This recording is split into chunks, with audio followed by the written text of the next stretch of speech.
Monster Professor. Welcome to the Monster Professor, a show in which we discuss and explore monsters in literature, myth, film, games, folklore, culture, and beyond. I'm your host, Josh Woods, author, editor, professor, and monster expert, and I want to try to move quickly today through some obscure horror movie influences. I should say at the start here that other than seeing the films themselves and seeing the elements and seeing the patterns and similarities, I have no proof or evidence, as long as you exclude the cinematic evidence that's right there in front of your face. I have no evidence or proof that I'm right about any of these things. I haven't heard any of the directors, producers, writers ever mention any such thing. In some cases, they might never. Maybe in some cases, they weren't quite aware.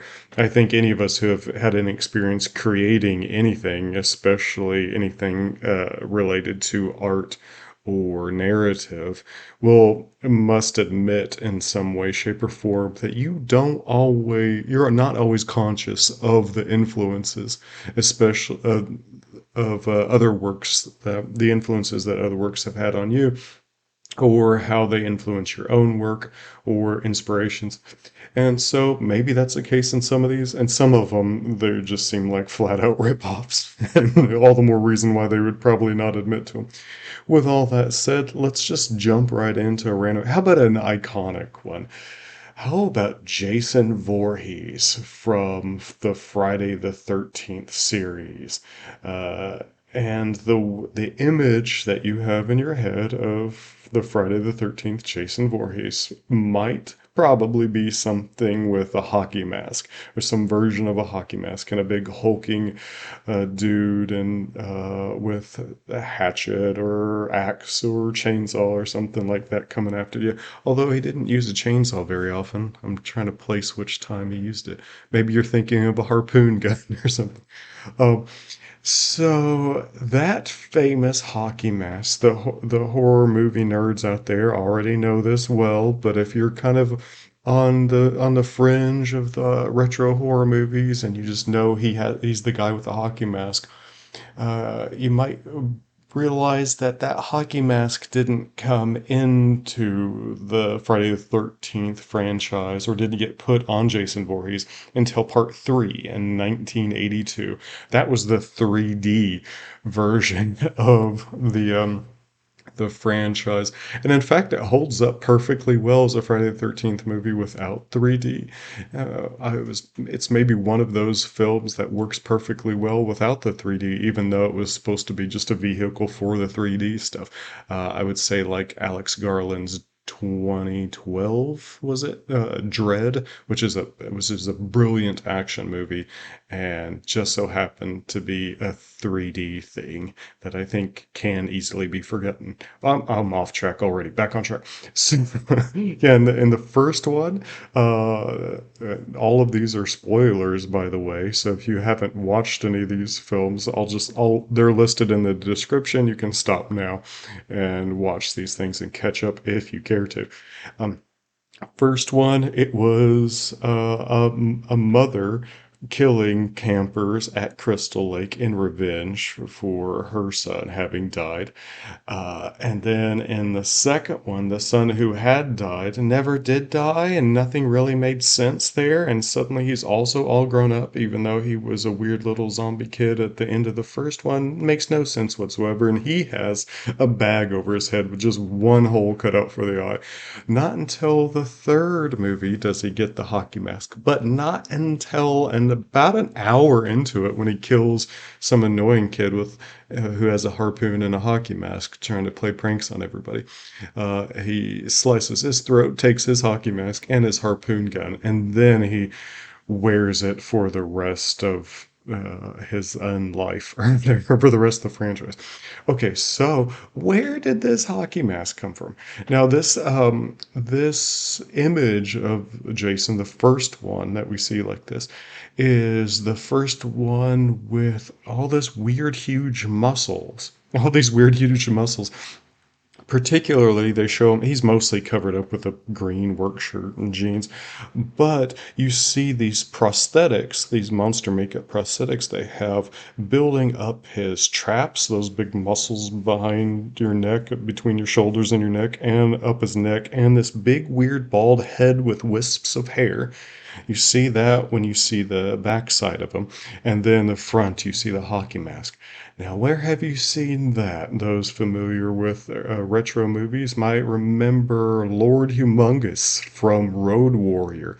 Well, believe it or not, Road Warrior featured this giant, muscular, perhaps mutated warrior man with bald but with wisps of hair wearing a hockey mask, and he definitely stole every scene he was in Road Warrior, 1981. Later, a year later, a year plus some months later, Friday the 13th Part 3 has a guy in a hockey mask with all these weird, just same trapezius neck, same bald head, same wisps of hair, and now a hockey mask, just like they said. So, and they would have had plenty of time to have watched Road Warrior and then have written that into the script and have made it because famously these Friday the 13th movies were written in about a week and filmed in about four. And so they had plenty of time. So that's where the hockey mask comes from, according to the Monster Professor, Road Warrior 1981. They didn't have any idea what to do with Jason after part two, and so they just turned him into their version of Lord Humongous.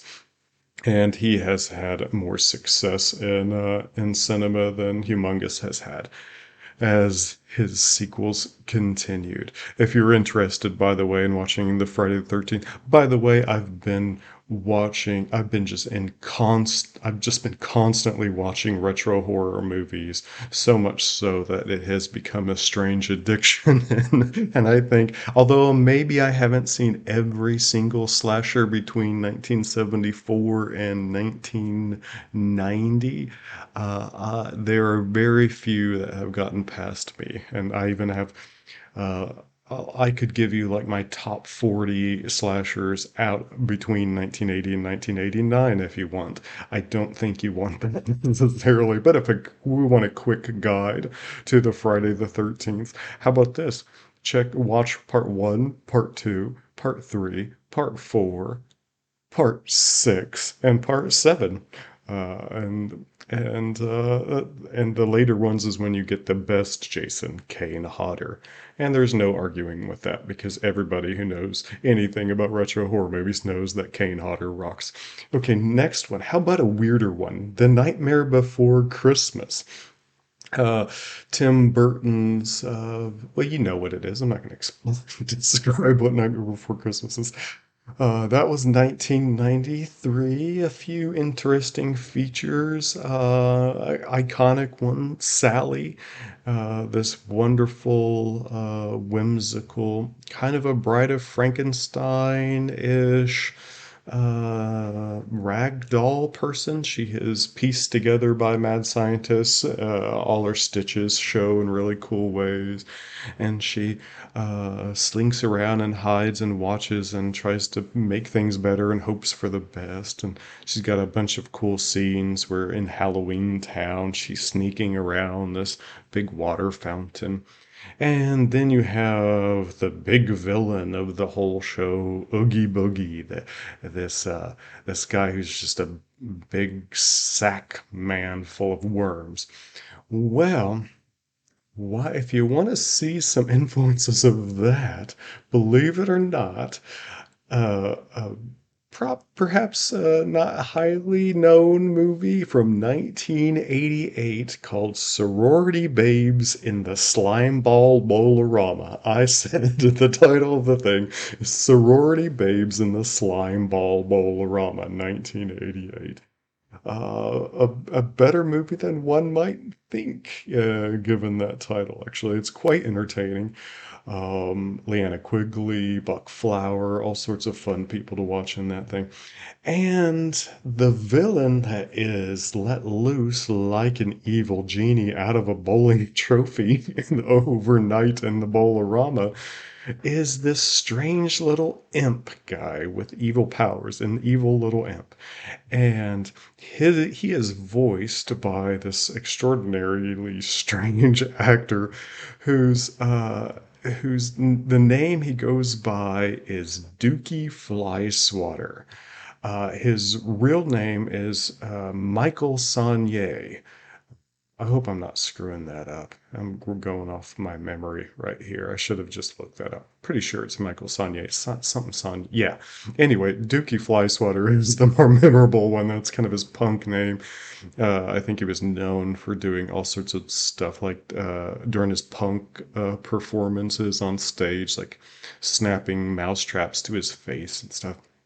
Uh, he'll steal every scene you let him in the trauma film Surf Nazis Must Die.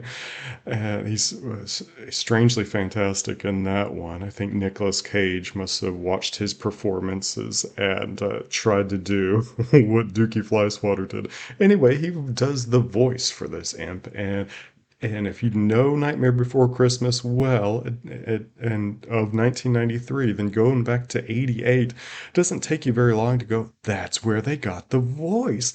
Dookie Flyswatter as this imp while he's talking is going, you really are too much. I'm Mr. Oogie Boogie Man. Or this, I can't do it, obviously. That was awful. But if you listen to Dookie Flyswatter do this voice, even with all the weird little turns of phrase that you hear out of Oogie Boogie, well, sure enough, that came from Dookie Flyswatter's The Imp. Does Tim Burton know that? Did Tim Burton know that? Probably not. He was not really on the set of Nightmare Before Christmas. He was simultaneously making a movie that he cared more about because he was there at on set with it, Ed Wood making that at the same time. So he pretty much just let the animators and the production crew make their own movie over on Nightmare Before Christmas. He would swing in, make sure things are going well, and leave them to it. And so, did he know that they were Nuki Swiflotter fans from Sorority Babes and Slimeball Bowl-o-Rama? I don't know. Maybe not. And there's also a scene where, as things go wild and weird, evil magic and monsters start coming out of the woodwork in this Bowl-o-Rama in '88, in this bowling alley, you get the Bride of Frankenstein all stitched together in this flowing gown, chasing this other girl who is a nicer kind of good girl and trying to go around and hide and watch and fix things as best she can, happening to wear this dress that is full of all the same colors that Sally wears. And so you have a Bride of Frankenstein's beautiful stitched up doll like woman chasing this other woman dressed up kind of like Sally, and one is chasing the other around this fountain. Uh, Perhaps it's just a coincidence that you have a strong image and a strong voice, both from the same movie years before Nightmare Before Christmas. I don't think so. I think it's an influence. How about let's just jump to, I know. How about the famous film Terminator, James Cameron's Terminator, 1984? That started a whole huge, amazing franchise, the best of which, by the way, is the original Terminator 1984. And in fact, if you look at it down to its roots as what kind of story it is, it's a great slasher. It just so happens to be a perfect slasher that's built up almost exactly like Halloween 2 in 1981, 3 years prior. In fact, if you want to see this cold blooded killing machine, death incarnate that just keeps walking and stalking and is doing nothing but coming after one woman, or one young lady, I should say, while there's this only other one guy who's the only other one who knows about this killing monster, and he's trying to get to the young lady and get to the monster and stop it before he can kill her. You can watch the famous Terminator in which this happens. Reese is the one guy who's just there to stop the Terminator from getting Sarah Connor. Well, Loomis is the one person who truly knows what the shape is or what the monster is, just like Reese is the only one who knows what the Terminator is, and he's trying to chase down the shape and stop him from getting to Laurie Strode, who is in the hospital in part two. And you get everything from this uh, from the images of this killing machine and in the shape in Halloween 2, 1981, stalking slowly, even walking through the glass in the doors of the hospital as if they're not even there and things are shattering around him, taking gunshots and it's not stopping him, a bizarre eye injury, and it keeps happening, all of which, if you know Terminator 1984, you know, wow, all of these things do happen, all the way to being set on fire or having a big explosion happen, and then he walks like robotically or like a golem out of the fire, continuing to go after this target. Well, I'm not describing Terminator 1984 there. I'm describing, actually, I was. I was also describing where it first happened in Halloween 2, 1981. Um, can you see other killing machines coming after a single woman while some other dude who knows the true nature of the thing trying to stop it? And it's Gollum like stopping and walking through doors and windows and walking through a fire and keeps coming relentlessly. Can you see that before Halloween 2 in 1981? You don't even really see that version of the shape in the original 1978 Halloween. So can you see it elsewhere, as if Terminator 1984 would have picked up on that elsewhere? Nope. You can say maybe Frankenstein or Mummy films from the Universal era, but if you know uh, where else those images in that style, in that narrative, were before Halloween 2, hit me up with emails or comments because I would be quite surprised. James Cameron watched Halloween 2 and decided to take the killing machine thing literally and make his own version of it. And he did a fantastic job, of course. Um, how about something that's much more of a ripoff? Candyman, 1992. And I say ripoff. Uh, that's coming from a guy who, when he teaches creative writing, tells people to steal and to steal well. That's how it's done. That's how everybody. And if you have a problem with that, first take it up with Shakespeare. And then once you're done getting through all the works of Shakespeare and you've determined whether or not stealing is good or bad, then get back to me. I think it's perfectly fine creatively. In fact, it's a whole art form in and of itself. And Candyman 1992 is about as close to as you can get without perhaps getting sued to a movie 1998. I'm not sure if any of you have seen this thing. It's pretty obscure. As far as I know, maybe we have some fans out there. It's called I, Madman. In the like the I, comma, Madman, the thing that books are always called I, Robot, and anyway, you know what I'm talking about. I, Madman, 1998. This features a young actress who looks a whole lot like Virginia Madsen in the late in 1992's Candyman, so 3 years later. And so this young lady with a big imagination, and she has this husband, boyfriend. Now she's in a relationship that's seems to be fine on the surface, but there's some rocky stuff under the surface. And she is fascinated to the level of nearly get curious, curious, and then into fascination, perhaps not quite obsession, maybe that's strong, with this this killer out of these 1950s pulp novels that is coming to life in her imagination like some sort of horrific folk killer monster myth thing. Just like in Candyman, you have all that same stuff. And an actress who looks the same playing a similar character who gets fascinated with this idea of this mythic folk killer thing while her relationship with her husband, I'm pretty sure they're married in Candyman, seems fine at the surface, but actually is flawed and there are cracks all the way through and we don't quite see it yet.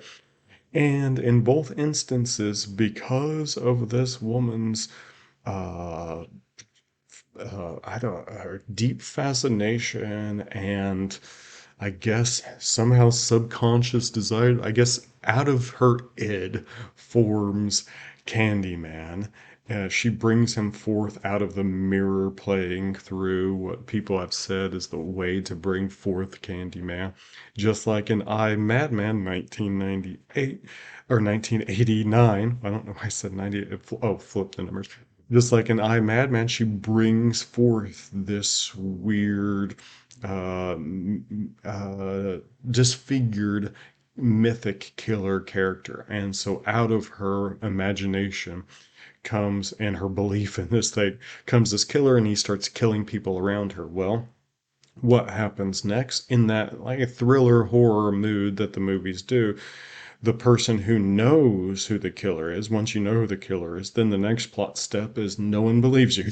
So just like in Candyman, so in I, Madman 3 years prior, she's going and trying to convince other people that this is the true killer and that she's not crazy, and then that all this evil and danger is all around them. And then, of course, the husband isn't believing her, and then their relationship starts falling apart, just like in Candyman.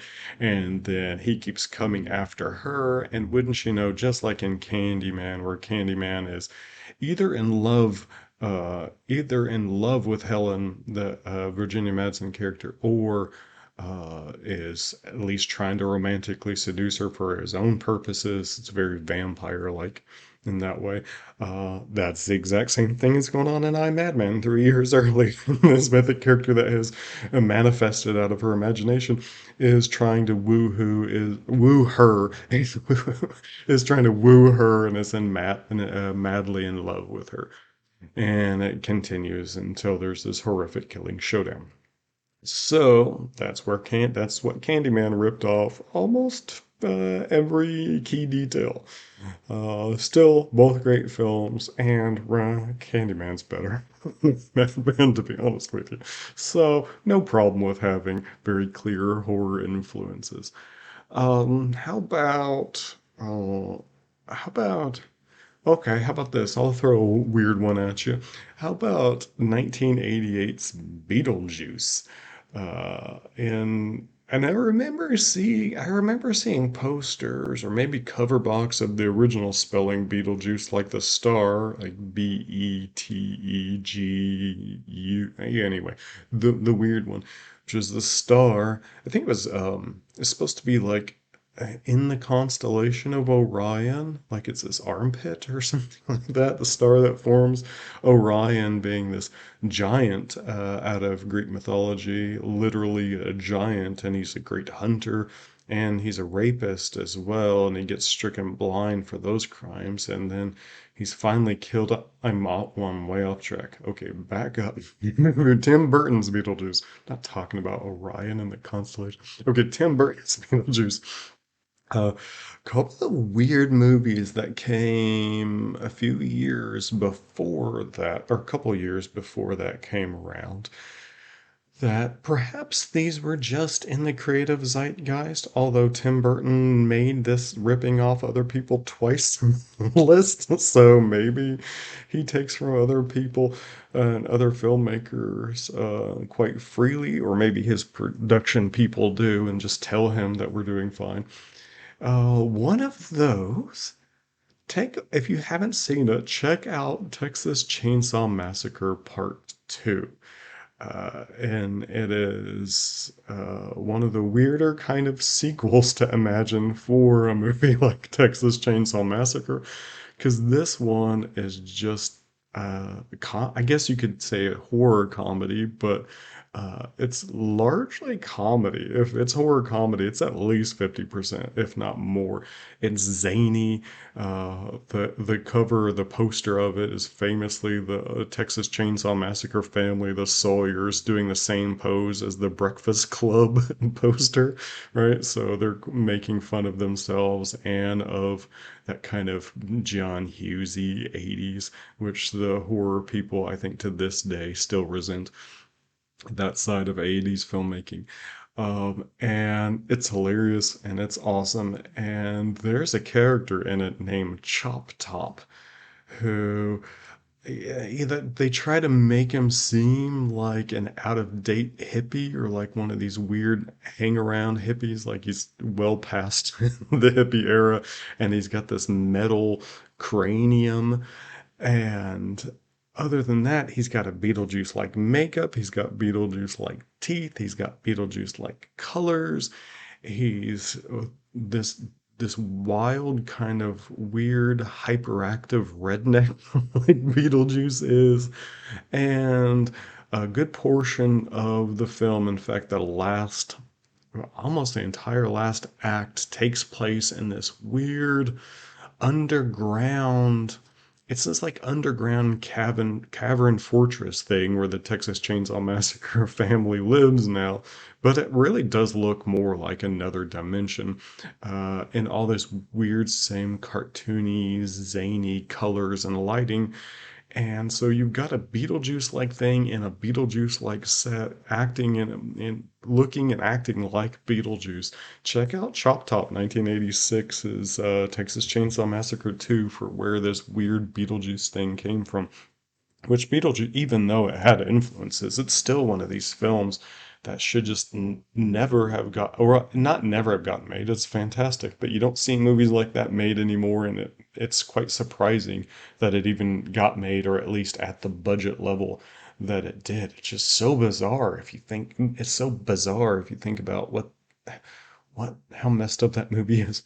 Okay, anyway, another influence for it. There's a whole other side of Beetlejuice 88, or yeah, 88, um where you have the Alec Baldwin Gina Davis couple living in the attic, and that's a lot of cool imagery. They do the attic really well, and they're essentially these ghosts haunting this house, or these things that have come back from the dead and are haunting these other people's house. And then they go through the process. One of the most memorable scenes out of the attic is where they draw this doorway and open this doorway to this other dimension so they can go into this other world dimension. Well, check out where most of the movie happens in 1987's Hellraiser, Clive Barker's Hellraiser, and you'll notice, my God, that attic looks almost the same as the Beetlejuice attic. And most of the movie is not about Pinhead or the Cenobites. It's about this guy, this ghost-like thing, Frank, who has come back into this house where he was taken or killed or taken away into this other dimension. I guess killed, really. Anyway, he reforms and he's in the process of trying to come back as a ghost, and he makes a connection with one other person in the house, just like the two ghosts out of Beetlejuice make the connection with Lydia Dietz, the Winona Ryder character, right? And she keeps helping them out and coming to them, just like this woman keeps coming to this ghost and helping him out in this attic of Hellraiser. And just like in the attic in Beetlejuice, in this attic of Hellraiser is where this doorway to this other dimension opens. And people come and go, for better or worse. I don't think there's anything really funny in the Hellraiser, so the tone's totally off as opposed to like Texas Chainsaw Massacre 2. It's quite serious. The special effects are just mind-blowingly good for how little they had. They had a micro budget for a Hellraiser, and you would not be able to tell. There's just some stunning, stunning monster work in that film. So there's a couple of influences for Beetlejuice. Doesn't take away from how great Beetlejuice are. None of these influences do take away. Just when you're watching these things, like, hey, that's where they got this for that and this.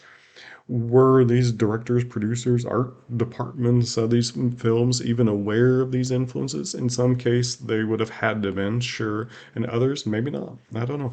How about one just short one, and we'll call that a day. How about a recent movie, Ghostbusters Afterlife, which directed by the original director of Ghostbusters, Reitman, his son. And it was a really good film. Fun. It's a fun, good film and a fun, nice take on the Ghostbusters. I think perhaps a better sequel to Ghostbusters than Ghostbusters 2 was. And there's just one, I'll just mention one weird little thing. So, one of the standout characters, I guess the main character really in the whole movie, was this little girl named Phoebe, fantastic actress. And she's got such a cool style that's like this throwback 80s style. Well, there's a fantastic and a very underappreciated and underwatched retro horror film from 1986 called Killer Party. And in fact, many of you might have seen images or scenes from this film coming on late night TV back in the late 80s, early 90s.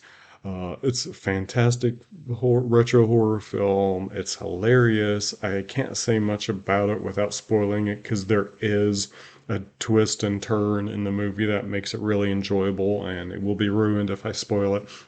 And so you probably haven't seen it anyways. Go out and check out 1986's Killer Party. And in that, you'll notice not Phoebe, but another character named Phoebe has a best friend who looks, although the age is different and the hair color is different, otherwise exactly the same as Phoebe in Ghostbusters Afterlife. So Phoebe and Killer Party, or Phoebe's friend in Killer Party, and Phoebe in Ghostbusters Afterlife, they have that same exact style, curly, short 80s hair, the same glasses, the same kind of overall things. They're both nerds and really smart, and they're both inventors, and they use inventions to help fight the ghosts and monsters in the house. So the director of Ghostbusters Afterlife was one of the few Killer Party fans. It had to have been. Or maybe it's just something he watched as a kid and it got stuck in the back of his head and he doesn't realize. And if he doesn't, in that case, he should listen to the end of this episode to find out where he got Phoebe in that image. So let's call that a day. If you've made it this far, you've survived another episode of The Monster Professor. Stay tuned, more to come soon.